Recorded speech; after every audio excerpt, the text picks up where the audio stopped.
যুক্তরাষ্ট্রের president white হাউসের বাইরে সাংবাদিকদের সাথে কথা বলেন এবং তিনি ইরানে হামলা অব্যাহত রাখতে প্রেসিডেন্ট নেতানিয়াহুকে তিনি নির্দেশনা দিয়েছেন এবং তিনি বলেছেন যে তার সাথে আমার প্রতিনিয়তই যোগাযোগ হচ্ছে। এবং 14ই জুন একটি রিপোর্ট প্রকাশ করা হয়, সেখানে তারা কিন্তু যুক্তরাষ্ট্র গোপনে কিন্তু ইসরায়েলকে ক্ষেপণাস্ত্র দিয়েছেন এবং অত্যাধুনিক এবং হাইপারসোনিক যে ক্ষেপণাস্ত্রগুলো আছে সেগুলো সরবরাহ করেছেন। তারপরে কিন্তু ইসরায়েল ইরানের উপরে হামলা চালায়, দফায় দফায় কিন্তু হামলা চালানো হয়।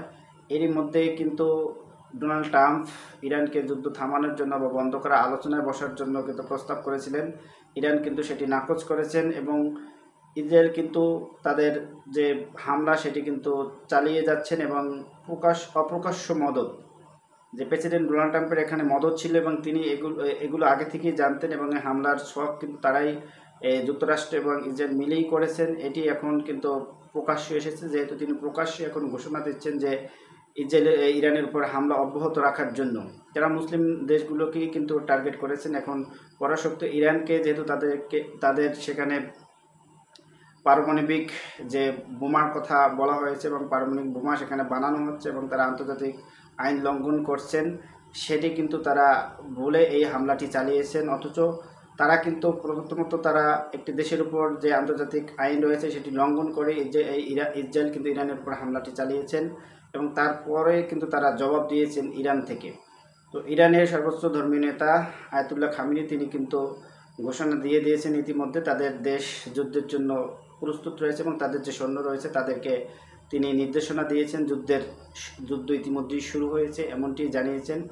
কিন্তু আজকে সারা দিন দফায় দফায় কিন্তু বিমান হামলা চালিয়েছে ইসরায়েল এবং তাদের যে বিভিন্ন স্থাপনা সেটি কিন্তু ধ্বংস করেছে। ইরানের বিভিন্ন জায়গায়, বিশেষ করে তেহরানেই কিন্তু হামলাটি বেশি হয়েছে এবং সেখানে দফায় দফায় তারা বোমা ফেলছে এবং নিরীহ নাগরিকদেরকে কিন্তু তারা হত্যা করছেন। এর আগে তারা তেহরান ছাড়ার জন্য নাগরিকদেরকে ঘোষণা দেন এবং তারপরেই কিন্তু হামলার তীব্রতা বাড়াচ্ছেন এবং ইরান তার জবাবে কি করে সেটি এখন বিশ্ববাসী দেখার অপেক্ষা। এবং বিশ্বে যে মুসলিম কান্ট্রিগুলো রয়েছে তারা কিন্তু এখনও চুপচাপ রয়েছেন। তাদেরকে এই গাজার পরেই কিন্তু ইসরায়েলকে ব্যবহার করে কিন্তু যুক্তরাষ্ট্র এখন ইরানকে টার্গেট করেছে। তারপরে ছোট দেশগুলো যারা যুক্তরাষ্ট্রের সাথে রয়েছেন তাদেরকেও হয়তোবা পরবর্তীতে টার্গেট করা হবে। তারা হয়তোবা এই পর্যায়ে বেঁচে গেলেও কিন্তু পরবর্তী টার্গেট কিন্তু তারাই হবে।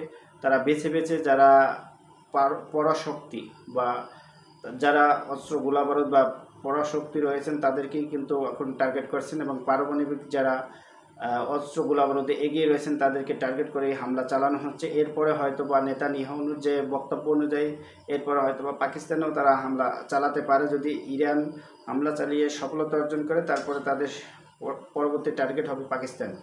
এখানে একটি বিষয় রয়েছে, এই এশিয়া মহাদেশের মধ্যে যুক্তরাষ্ট্রের সাথে এই মুসলিম নিধনের জন্য ভারত কিন্তু ওতপ্রোতভাবে জড়িত এবং ভারত কিন্তু অস্ত্র সরবরাহ করছে ইসরায়েলে। ইতিমধ্যে সিরিয়ায় যে হামলা, গাজায় যে হামলা হয়েছে সেখানে কিন্তু তারা অস্ত্র গোলাবারুদ দিয়ে তাদেরকে সহযোগিতা করেছেন এবং নেতানিয়াহুর বক্তব্য অনুযায়ী এরপরে হয়তোবা ইসরায়েল, ভারত এবং যুক্তরাষ্ট্র মিলে কিন্তু পাকিস্তানকে টার্গেট করবে। যদি ইরানে তারা সফলতা অর্জন করেন এবং ইরানকে যদি তারা ধ্বংস করতে পারে তাহলেই হয়তোবা তারা আবার পাকিস্তানের দিকে আগাবে। এশিয়া মহাদেশে এভাবেই তাদের যে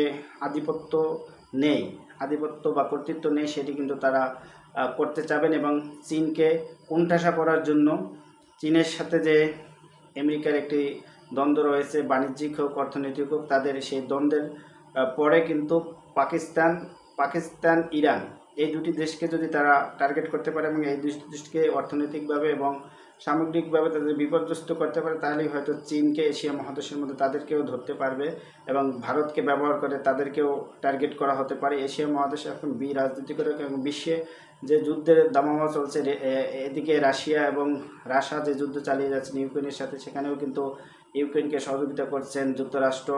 যেহেতু রাশিয়া তাদের বিপক্ষে রয়েছেন এবং উত্তর কোরিয়া তাদের বিপক্ষে রয়েছেন, এখন এশিয়া মহাদেশে ঘাঁটি করার জন্য কিন্তু তারা বিভিন্ন পন্থা অবলম্বন করে ইসরায়েলের মাধ্যমে ইসরায়েলকে ব্যবহার করে এখন ইরানে হামলা করে যাচ্ছেন এবং হামলার যে পরিকল্পনা বা তাদের যে গোয়েন্দা সংস্থা এবং তাদের যে ছক সেটি কিন্তু যুক্তরাষ্ট্র এবং ইসরায়েল মিলেই করেছেন, এবং তিনি দাবি করেছেন যে তার সাথে প্রতিনিয়ত কিন্তু তিনি কথা বলছেন এবং কিভাবে কি দিয়ে বা কত গোলাবারুদ বা কীভাবে তারা হামলা চালাবে বা সৈন্য সংখ্যা সব কিছু নিয়ে কিন্তু তারা আলোচনা করেই এই হামলাগুলো চালাচ্ছেন এবং ইরানকে বিপর্যস্ত করার চেষ্টা করছেন।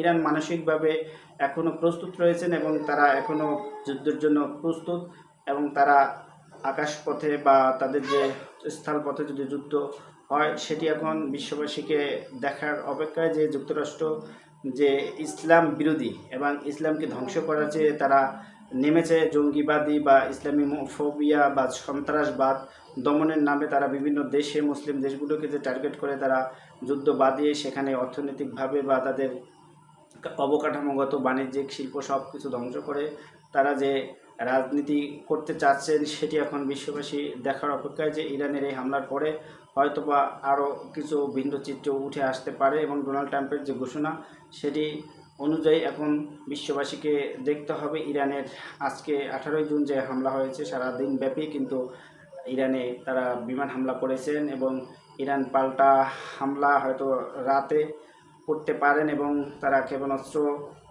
আরও যে ক্ষেপণাস্ত্র রয়েছে তাদের যে শক্তিশালী ক্ষেপণাস্ত্র সেগুলো হয়তো চালাতে পারেন বা তাদের ইসরায়েলের দিকে নিক্ষেপ করতে পারেন। যুক্তরাষ্ট্রও কিন্তু তাদেরকে হুমকি দিয়ে রেখেছেন আয়াতুল্লাহ খামেনি।